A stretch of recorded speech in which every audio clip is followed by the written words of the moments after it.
Fari. We got to get Fari's take on this here. We are dialing Fari Hamzei of Hamzei Analytics. Joins us Watch every Commander. Wednesday, and he is going to be buzzing this morning. Wonderingy dingy. I don't even think he's probably trading His so much probably that he can't even fingers answer are the phone glued right to the now. keyboard. Watch Commander. Watch Commander.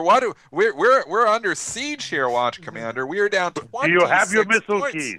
Oh, Do you have your missile keys? Do we have permission to launch? No, not yet. Nothing that NCA has not authorized. So stand by. Stand by. That's the down National 26 Command and a half. Authority. How long do you want me to stand by here for? This market's getting killed. What do we do? I said go short. I went short the other day. It's on Time of Digest. I emailed everybody. Either you get with the program or the sheep will be slaughtered. Are you still short? Why? Didn't you get the memo? We get It was the on memo, Twitter. It was on email. Everybody got it. With Time of Digest, I went short. Yes. Okay, so all Monday night. all of our listeners who aren't short out there, what Yes. do you think they should be doing here now? Because we are down 30 points here now. This market is in a It's freefall. not until 1946, my friend, or let's see, 1965. Not until 1965 on cash basis. Right now, we're still holding to the babies and the bathwater. This is not bad yet. It'll get worse. Joel's saying 1961 is his number here today. Do you think that's possible? Today? Yeah. That would put us down another 25 Could handles. be. But it's already 30 points down, senor. I mean, that's a little bit of walk on the wild side, but that's okay. It's possible. Never say never in this market. This market's crazy. That's just like we missed the retail sales by 10x. We're supposed to be 0.01 X auto, comes in 1.0 minus X auto. Hello, Murray. Look at some of these other big retailers here too. I'm looking at Wal-Mart. It's trading down over $1 here right now. It's a huge move for Wal-Mart. That's it? Only $1? But it's Walmart. Walmart doesn't fall $1 very often. I know it rallied like crazy there, exactly. but lower beta stock. But all I know is that move. last night I was talking to my buddy Murray in L.A. He was so happy. He was getting his hands were greased. You know, you say he was getting ready for this. He wants it cheaper. He's not going to pay a lot. He's going to wait. He's going to wait for a price to come to him, and he's looking actually a little bit lower, in the 40s, maybe 1910, before this is all said and done. What about Ethan? How's Ethan doing? Ethan has been he doesn't do market timing. He does daily what do you call it, confluence areas and what areas of support and resistance for that day coming up. Because Ethan's angle on the market is about 3 days. Is what he uses the value areas. So, but if you see, I sent out to you guys the confluence table in the morning twice. You look at the close. Okay, at the close, come and see where the levels were. He's hitting it like this. Yesterday was beautiful. And remember, these guys, most of these guys on the downside, they'll have more precision than they have on the upside. So recently, last few days has been pretty good. You know, we had 2 wild days last week. Nobody could explain. But the 3 days, then there was 4 or 5 days prior to that. We had down days. Just precision. Yeah. I mean, yesterday I was, in the morning I was an infidel. I was a non-believer. I said, what? What's this market going up for? It was up 30 It doesn't points. make sense. We had 2050. Yeah. Well, we were up heavy in the morning. Heavy. Remember? Everything. Yeah, Everything was up across the board. And I lost everything in the morning. Everything I traded was wrong. I hedged, it didn't work. I just walked away. And half hour later, every single screen here is flashing and red lights. I said, what the hell is going on here? I was kind of zenning out, saying, hey, I need to meditate. Something's wrong with me. I'm not getting it today. Why am I burning cash here? It doesn't make sense. Well, yeah, take a break, come back in. I come back in here, it starts to roll over. And I couldn't get in fast enough. And no lunch, nothing. I mean, I stayed here through the close. And so now, my last trade was bad. The very, very last trade was bad because somebody we know, who shall be named, faced us a name that said, these kind of days close on the downside. I wonder who said that. I did tweet that. It did, but it wasn't that bad. I better find his office. I'm going to send him a bill. I'm going to have Guido here go there for collection. Uh-oh. And He's got to get that's across part, the he's part of border. our Roman. He's part of our Roman. What do you call it? Baseball team, but they don't use gloves or the baseball or the ball itself. And what about your colleague over there in London? Is that what, Ashraf Lottie? Is that who it is? Ashraf Lottie, yeah, I can't even keep up with him anymore. It is because he's training at night quite a bit. And last night, you see what happened with Aussie, right? With Copper? He is absolutely killing it. And all I said to him, how are we doing? He goes, I'll let you know in the morning. Go to bed. So, I know, he had couple, he had a tough, there was I'd say about 21 days, maybe 4 weeks of tough period between right before Thanksgiving and until very close to my birthday in December. He had a tough period. First of all, we all get into streaks. He had a bad streak going on. There was a software issue we found out with a broker on the other trade because there's a trade company that automatically executes. Most of the clients are on that. Some are not. But you don't wait for the email. The account automatically is attached to his. Whatever he trades, your account gets traded. Well, there was the error there. If you do a partial close, it would cause some problems. Apparently, that software was not tested before. I went through the roof. We shut down everything for one weekend. We had to go flat on all the positions, which obviously you're taking some, as you have, it's a rollover of different positions coming in, your long, short, different names. But you have to stop everything, or some of those trades are premature. So we had to close everything and kind of expanded our cost a little bit. Once everything got settled, the work was like 3 hours. They fixed it, we tested it, went back online. And then he slowly got back on a horse. He has had a glorious January. So Hey, Fari, we're very happy with that. You know who we had on last week? Who? What's his first name? Geffert? Jason Geffert? Oh, Jason Geffert. Yeah. Yes. Yeah. Very smart guy. Yeah. I was telling Brianna, that's the kind of a person you want to have around because he's the type, very calm and collected. He looks at the stats. He'll tell you what's coming along. He's well-read. He's a fellow MTA guy. He won the Charles Dow Award, I think 2004. Very sharp cookie. I'll tell you something. His evening write-up is a must-read for me. He comes in like 5 o'clock, 5:30-ish, my time. I print it out and just sit on a couch and read a little bit and turn off the news, just make sure what he's saying. Often, you better have your iPad nearby because you want to jump in and look at some extra charts he's got there. Yeah, backing up his analysis. Okay. But, yeah, he's very good. I want to take you into some specific stocks here, and we're looking at Tesla here now. Obviously, the Elon Musk comments from last night where he said China Q4 sales have declined significantly really whacked the stock here. It's down $18 here right now. I know this is one that you watch. What are your thoughts here on Tesla? Well, I can't go on by one-day comment. I can go by charts. Of course, today I see the 18 down. That's a 9% trading at 185.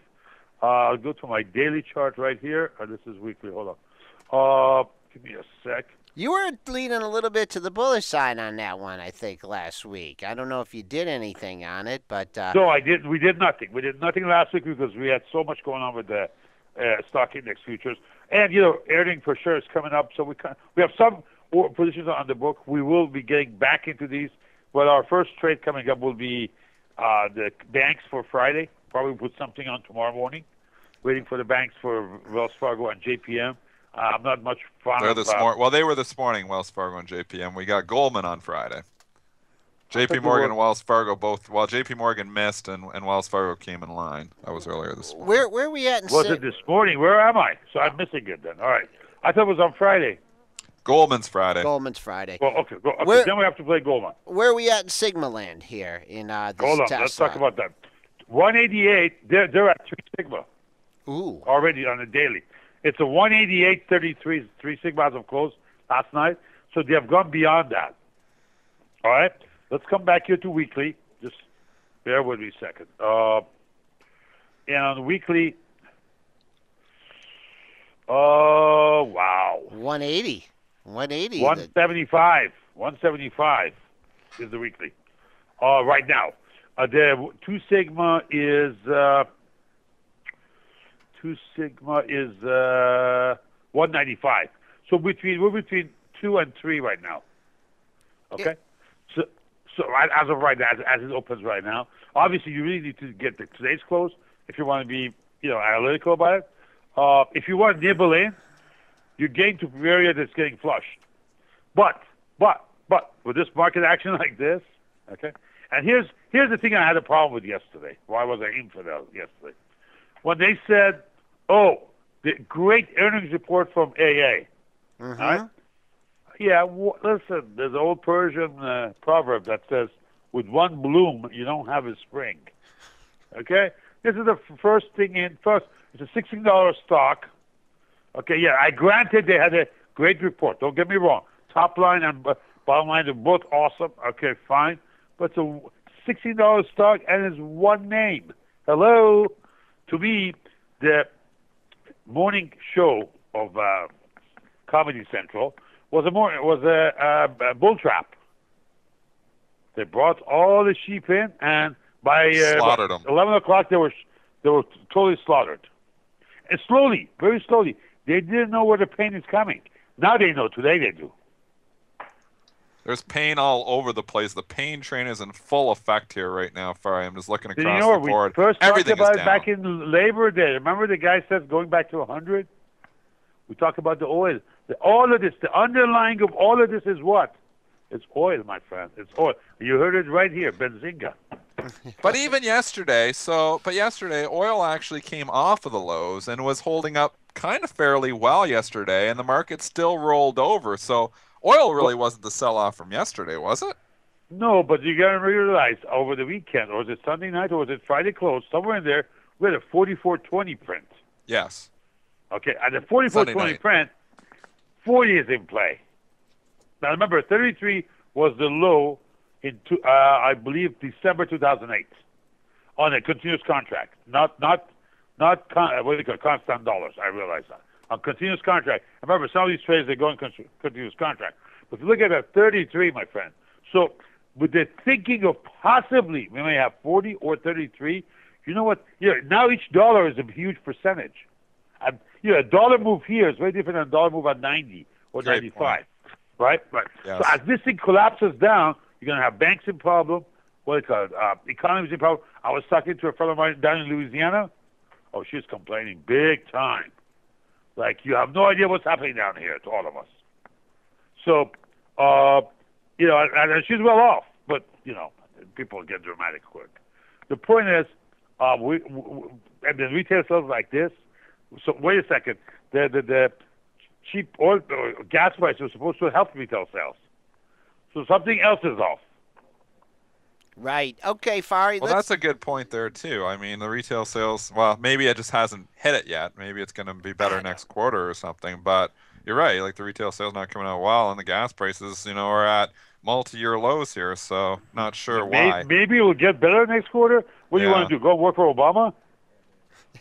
What do you mean, maybe? Well, I'm saying, okay, the gas prices haven't been down that long. So maybe it's not that. Maybe it's not that reflective. At Hamzei Analytics, we have an old saying that says news fits the charts. Okay? These charts were ready for this kind of a news. So possibility of seeing very, very low number today, as Joel is indicating, I can't roll it out. It's another 20 points move from here. But I can't roll it out. I mean, it is possible. And hallelujah. Maybe it's Christmas is here early. Hey, Fari, let's just go. Let's take our hats off here as, intraday or swing traders. And, let's just talk about our portfolios and, our longer term stuff. I mean, I know I'm in very conservative stuff. And I know Dennis is pretty conservative. Well, I'm sure you have some longer term holdings as well. I mean, these kind of moves, we look at this, we get all caught up in it. Is it really have longer term? Do you see any longer term implications here? Like maybe we've seen an all time high, and what's your time horizon? Say 20 years. You have a 20-year time horizon. Yeah. I'm sitting here. I'm 38 years old. Maybe I'll probably never retire. But let's say I want to retire at 60 years old. 22 years from now, What is the implications of my portfolio? Should I be scared here on the overall market No, that we no, pulled off, no, or should I no. just be, close my eyes and just keep buying, a little bit every month? Goldman, Or yeah, Goldman Sachs did a study years back looking at all asset classes, the T-bonds, treasury, notes, real estate, gold, S&P, what a alternate class of, like going through hedge funds type alternate class investments. You know what was number one? SPX, S&P. You know why? Because it's a going concern. It has a life. It has human beings, not real estate. It has a brains in there. It fights for competition. It keeps the cost down. It reacts to tax code. Okay? Number one return over a long period of time was S&P 500. so should we not be doing stock picking for long term? Should we just be buying the SPY like every time, just every month, just buy a little bit of SPY, buy a Some little of bit of my SPY? some of my associates, affiliates. Some of my affiliates. That's why I put them in. We get some orderly SPY purchases and Qs. Sometimes we add our positions when we get into something like middle of last October. Okay, when we get a huge push down, we may buy 2 months worth.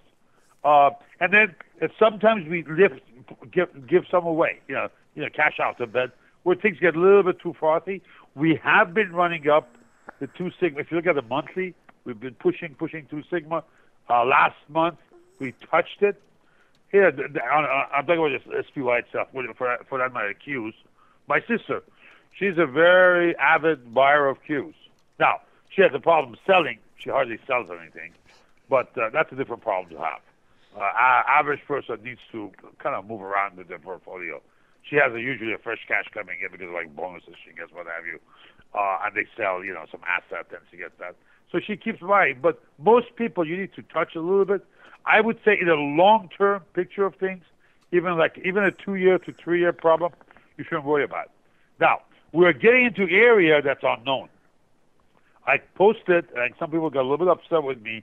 That was not the purpose. But I usually try to be provocative and say, hey, sit down and think, okay? The old IBM motto, which was I quoted Jeffrey Gunlark of DoubleLine. Are you familiar with him? Jeffrey, yeah, the new bond king. Bravo. One of his right-hand persons is a friend of mine I knew from TCW, Trade Company of the West, which they all came from. Anyhow, recently he was quoted several times. And there's been a lot of crazy stuff happening in his life, let's say the last 2 or 3 years, but things are calming down. And then the old bomb king came over looking for a job called Bill Gross. And of course they couldn't meet on terms, and so he went his way to Janus. And now, I think this past month, 19 billion moved out of, which is a small amount, out of PIMCO to them. So they're going pretty good. Now, I've quoted some of the stuff to him on the New Year's Eve. Okay? There's an issue here called demographics. This is not exclusive to U.S. In all developed countries, that's the issue we have to deal with, mainly because it's the aging of the developed countries, of the Western democracies. And he brought those up, including now China. We will have some issues, I'd say probably 5 to 10 years from now. But now that results of that is not well understood yet because we've never been there like that. Only somebody like him can maybe envision that, and there's no guarantee he would be right. Okay, he is sponsoring, hypothecating, and a thought out there. Okay, we don't know it's going to work out like that, but that's something we all have to worry about. There is a demographic change coming, and that will change our safety nets. Our social structure from a fiscal standpoint. We have to address that. Okay, we've been on the line with Fari Hamzei of Hamzei Analytics. He joins us every Wednesday at 8:35, giving us his colorful and thoughtful analysis of the market, backed up by a lot of hard work and analysis. Fari, thanks a lot. Hope you have a great trading day. Enjoy the volatility. We'll talk to you next Wednesday. Always a pleasure to be with you, with both of you. Thank you. Thanks, Fari.